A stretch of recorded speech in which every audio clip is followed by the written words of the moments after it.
Hey everybody, welcome back to the channel. If you are building a 70s Dodge truck or may do so in the future, this is a video you're going to want to save.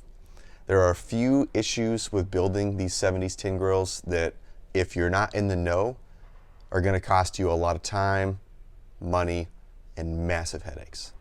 So let's get into them. So here's my 77 Ramcharger. If you've been following the build, you already know all about it. If you're new to the channel, this is essentially a 70s tin grill truck. Just a little bit shorter frame, but it's the same thing as a truck. They reuse basically all the same parts. And in this build, I have gone and swapped in a 426 big block based on a B body 400. All suspension's done, 3/4 ton axles front and back. And the reason why I want to give you those highlights at least is because the problems that I'm going to discuss today are centered around those two things, big block and the 3/4 ton axles, which are very popular mods with these trucks. Now, if you've built one of these trucks in the past, you may already know where I'm going at with this.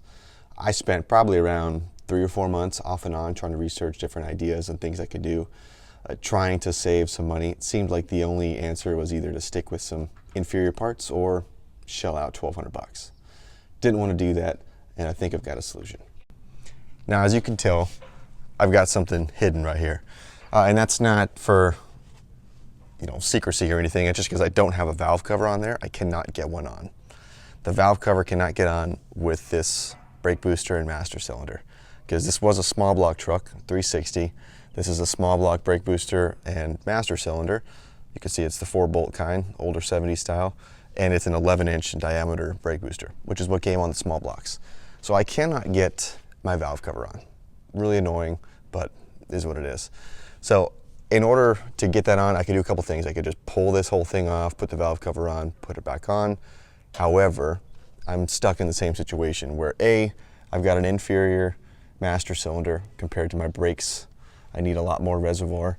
And 2, it's only a single diaphragm brake booster. And if I ever want to take that off to adjust valves, do whatever, I'm gonna have to rip the whole system out. Not something I want to do. You know how many headaches that would cause in a 10-year span of owning a truck? So instead of doing that, I thought my options were limited to either just working with that, getting the headaches, or going with something real expensive like a Hydro Boost system, which is around $1,200 on the cheapest. They even have some kits out there that are like $2,500. No thanks. Somebody in the comments section for the last video suggested I look at an 83 Dodge D350. Now I figured, okay, it's a 1-ton truck. The reservoir will be the right size, at least for the brakes. What about the diaphragm? Well, it's actually a 9-inch diaphragm, 2 inches shorter than that, which should allow me to actually get my valve cover on. It is a different style for the master cylinder, so you don't want to just get the brake booster, you have to get the whole set. But in theory, it could work. And that's what we're going to test out today. Now, I know I didn't mention this, but you can't buy the big block one. They just don't make them anymore. And if you do get one, you're going to have to go to the junkyard, send it out to get it rebuilt, which a lot of folks do. Not only is that real time consuming, but it's a pain in the ass. So this is what I ordered from Rock Auto, and we're gonna see if this works. All right, bear with me here, I'm working with one hand. Here's the master cylinder. It's an AC Delco unit. Of course, it's made in our favorite place. Here's the part number, 18 Mike 396.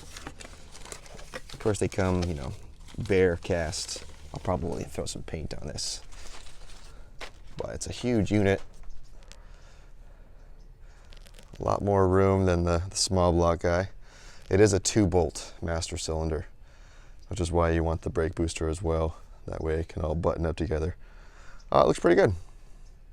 AC Delco is typically pretty decent stuff, regardless of where it's made.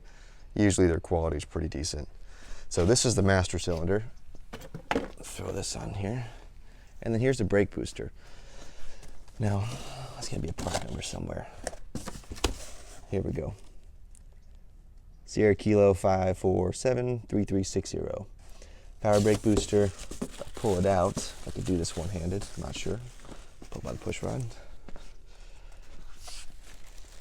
You can see it is a double diaphragm unit, nice and wide.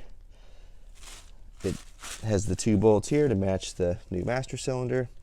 And then this is what is unknown. I don't know if this is going to be a direct bolt in or not. The bolt pattern to the firewall is the same, so that should be easy. I mean, in theory, this should be relatively plug and play. So we're going to go ahead and rip out the old unit, see if we can't get this new stuff in.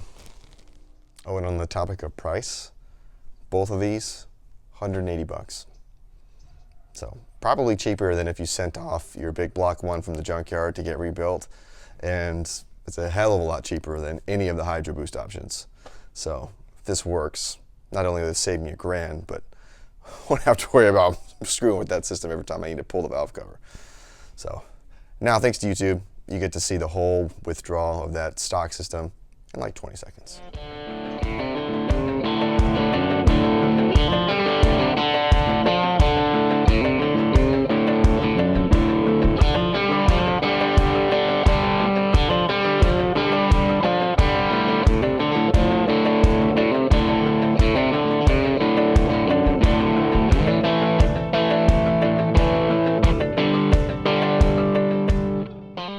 Okay, now that I've got them actually out, you can see a side-by-side comparison.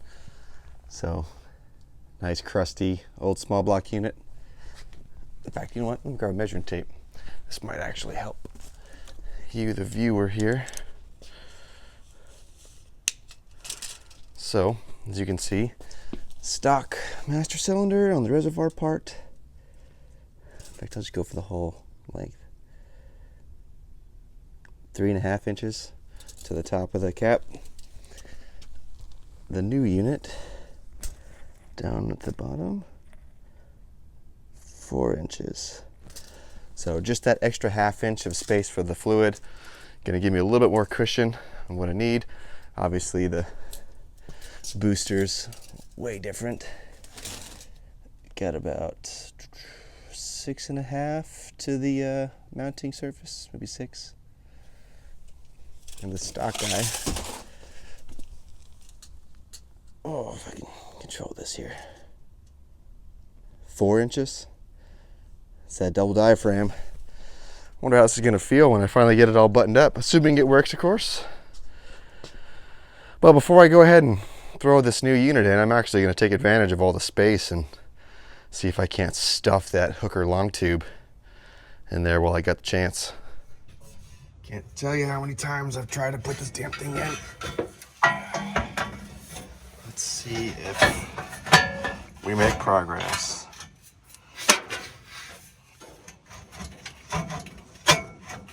Come on, baby.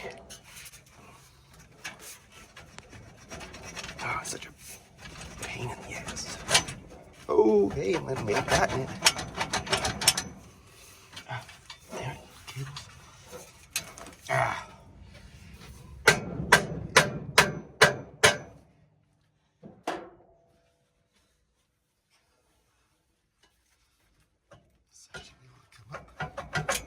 Oh, there it is. Come on. Oh, dear Lord. Whew. All right, the headers are scratched a little bit, and I could care less. It's in, finally. Probably would have been easier to take the motor on off and lift it, but I'm not trying to do that right now. I didn't dent them, just a little scratch, no problemo. Oh man, I gotta treat myself up to that one. Oh yeah, and another super important tip, make sure to leave your header loose so that you can install your starter. I'll show you down below. It's so much easier to get your hands and starter up there when you can move the pipe. So, tip of the day. All right, so I've got all the bolts loosely bolted into the header.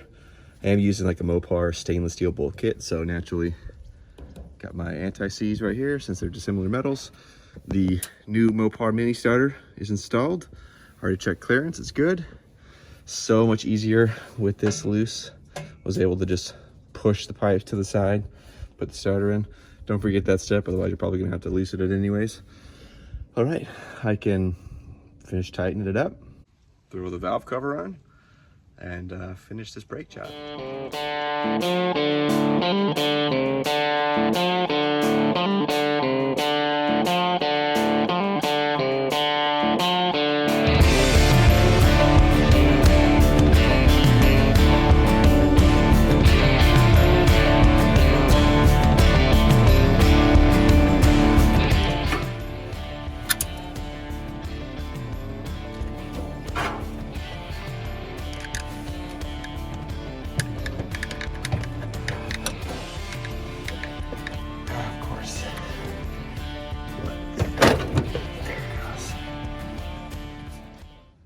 Okay, so I've actually got it tightened down now. You can see there's not a ton of space.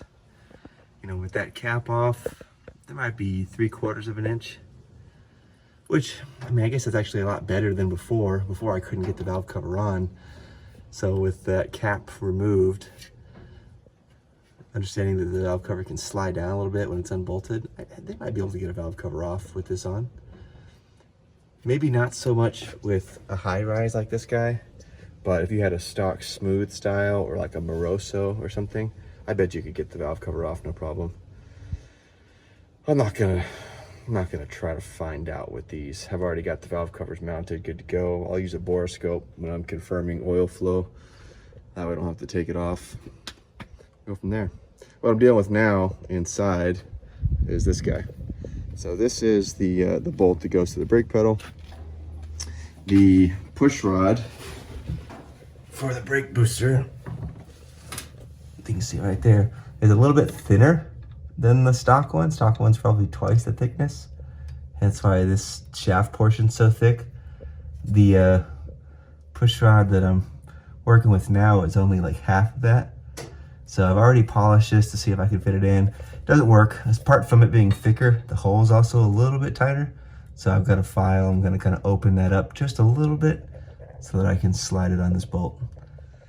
Okay, so I was able to hollow out that push rod with my Dremel tool, little carbide tip. Works really good, but man, it leaves the perfect splinter size pieces of metal everywhere. As you can see, it's now bolted in. There's that little space there. I'm not too worried about it. It's not loose. It's nice and snug. It springs back really well, and it's tightened and torqued. There's a stop, so really it's just kind of gliding on the shaft of that bolt there on the shoulder. So this is good. Time to move on to the master cylinder. All right, so I threw a coat of primer on it and then one coat of black paint just so that it doesn't sit there and rust. If you've ever left some of that cast stuff in your engine bay and not coated it, it rusts, flash rusts in a matter of days, and then it looks terrible. So just threw some black paint on it, but it is way bigger than that small block unit. Not complaining. Really looking forward to seeing how this performs. Obviously the connections for the hoses are the same. They're at the same spot too, so I'm not too concerned about that. I will bleed the brakes. That'll probably be for another day. Sun's starting to go down. Want to go have some dinner with the family. But yeah, as you can see, this does work. You can even have a high-rise valve cover, although I don't know if I'm gonna be able to take that one off.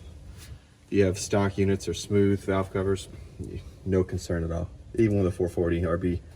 So the secret revealed in this video: if you're trying to replace your brake system in your 70s tin grill, 1983 D350 does work. Now you can go D150 if you're still wanting to maintain half-ton stuff, but if you're going to replace it, you may as well add the extra braking power. Am I right?